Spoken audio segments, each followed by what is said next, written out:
Hello and welcome to Good Morning Lagos on Ibile.tv. This is the program that tells you everything you need to know about Lagos. My name is Nimat Aleshinloy and I have my co-host in the studio with me, Adewale Ijelu. Good morning, everyone. Glad to have you back on another beautiful Monday. Ramadan Kareem to my fellow Ramadan Muslim Kareem. brothers and sisters. To every Muslim brothers and sisters, rather, across the globe. Well, Ramadan started today. Exactly, started today. A whole lot of benefits come to this month, so I hope we all tend to benefit from it all. Okay, like it's well said that this is the month whereby you are going to move closer to God. Yes. That this time around, Allah subhanahu wa ta'ala is going to make sure that anything you ask is going to be granted.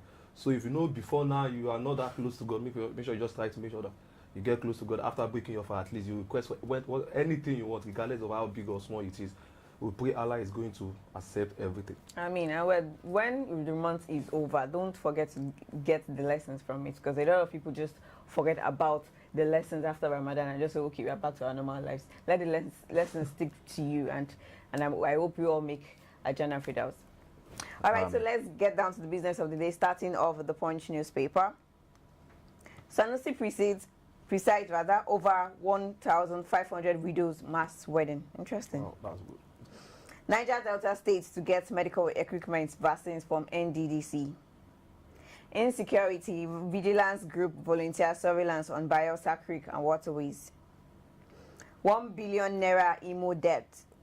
CBN 14 bank contest payment order. Preserve our culture for prosperity, Oni tells Nigerians. And on the Vanguard newspaper, 41 dead as Aeroflot jet makes emergency landing in Moscow, Russia. That's bad. Resolving the export expansion grant impulse. This can be found on the Vanguard newspaper. Senate presidency. Lawal to meet Ndume. Goje takes campaign to media houses. And lastly, Standard Chartered threatening global trade links. And for the Nation News headline, CBN billion naira stolen at fraudsters targets mobile apps users. Rivers PDP alleges conspiracy at Electoral Tribunal. Massive operation against criminal begins nationwide. UTME results. JAM begins biometric verification of 1.8 billion candidates in 36 states and FCT. After the exam. Yeah, well, a lot of things has changed since. No, back then when we did the paper type, A type, B color type, purple back then, Yes. but now technology has taken the world. Yeah, So well. I think they should release the result as soon as possible. People are going to know their fate. If they are going to try to get another jam next year, or just look for another way, because people are eager to know, okay, what actually is my scores for the jam. All right, that's all for the headlines this morning. Please pick up any of these papers to read more stories, and then we'll.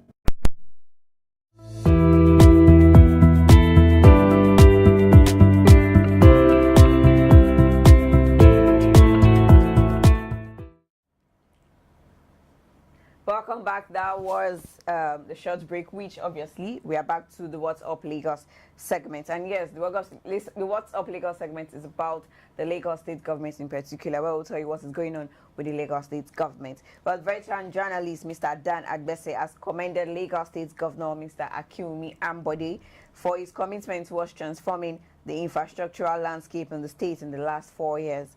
Agbese, who spoke at the 2019 biennial convention of the Nigerian Guild of Editors held at the Airport Hotel in Ikeja, Lagos at the weekend, said it was particularly pleased with the infrastructural regeneration of the Murtala Mohammed International Airport Road. The dilapidated Murtala Mohammed International Airport was reconstructed into a 10-lane superhighway by the Ambode administration and was commissioned last month by President Muhammadu Buhari alongside other major projects. Also in Lagos State, Osibanjo Ambode tasked media to ensure adherence to professionalism.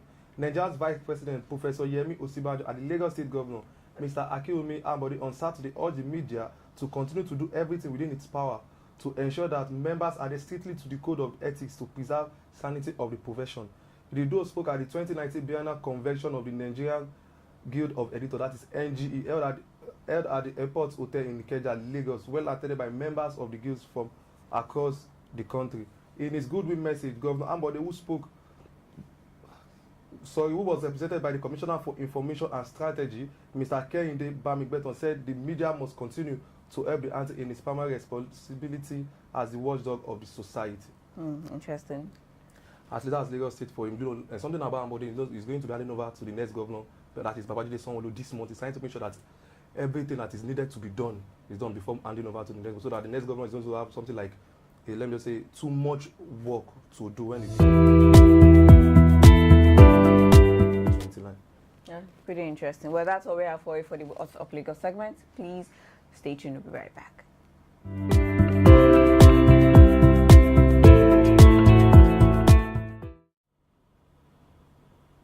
Welcome back from the short break. This is the aftermath, where we tell everything that is happening after the 2019 general election. The Federal High Court has sacked Abdulrauf Modibo as member-elect representing Yola South, Yola North, Gire Federal Constituency of Adamawa in National Assembly. Justice Iya Eko nullified Modibo's election while delivering judgment in a suit filed by Mustafa Usman challenging the result. Usman dragged Modibo to court after the election, alleging that he falsified his age and was not eligible to contest the April primary election by APC. And also, ADP, Action Democratic Party, expelled 17 officers over anti-party activities. The ADP yesterday expelled 17 officers for alleged anti-party activity arising from the 2019 general election. In a communique issued at the end of its 7th National Executive Committee (NEC) meeting held weekend in Abuja and signed by its national chairman, Engineer Yabagi Yusuf Sani, and National Secretary, Dr. Steve Wanze, the party said the suspension is in line with Article 52.1 of its constitution. And that's all we have for you on the aftermath. Let's see what the weather is saying. Don't go anywhere.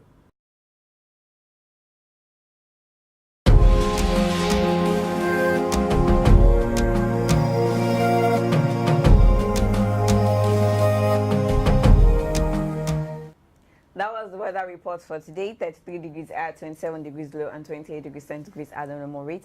Partly sunny is what the weather will be looking like this morning. Probability of rain stands at 43%, while humidity is still 94%. But well, it is amazing over the weekend. It is amazing over the weekend. Yes. You know, like in Lagos, everything just changed anyhow it's like. But now I think because of Ramadan, we should have the showers of rain in every day. And the month is coming up. May after May is going to be June. Yes. So definitely we should experiencing, let me just cold weather this time around. Yeah, well, the weather has been mild. They just put it that way. Put it that way, yeah, and it's okay. Okay, all right. So I hope you all had an amazing weekend, because I did, and I didn't ask you earlier. Sorry about that. You can gist us. No, my weekend I was home partially, and I had outing with friends and co. So it is good. But then this week is actually a very good week. Starting this week with Ramadan is just amazing, and I really love the fact that it started on a Monday, not midweek. At least I would know that yes, I started this week with it, not that midweek where I've already enjoyed some part Monday, of it. Tuesday. And it's okay. You get, so it's all good. And I think Ramadan is going to just like sideline some things you're supposed to do on your birthday, no matter. No, funny enough, I really appreciate the fact that my birthday is in Ramadan. Why did you appreciate that? Because I'm not going to give us anything, or what? Yes, because I'm not going to give you anything. You want me to spill it out? I'm not giving you anything. When I like it, I'll get something. But well, I just appreciate that at least I'll get a whole lot of prayers, more blessings, more prayers. Well, that doesn't stop you from sharing cake. No, it doesn't. Actually, no, it doesn't. So if anyone is interested in my cake, you can come to my office and come and get it.